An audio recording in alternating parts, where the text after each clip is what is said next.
and I feel sorry for them, who drafted Todd Gurley with their first-round pick. Mm. And maybe they still made it into the championship game this week.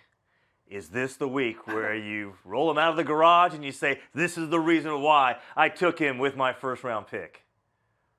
I think it might be. This is the week I think Wow. that Todd Gurley has a chance to salvage, his reputation, I guess, in the hearts of a lot of fantasy players. I don't know if I've seen a player take more heat on Twitter, when it comes to fantasy performance than I've ever seen with Todd Gurley. But I was talking about this exact thing with Derek Van Riper on one of our podcasts yesterday, and yeah, I mean, I think if you somehow miraculously made it through the season after drafting Todd Gurley, number 1 or number 2 in your league, and you're in the final, I think you got to roll him out there. I think there's not a better matchup than the San Francisco defense.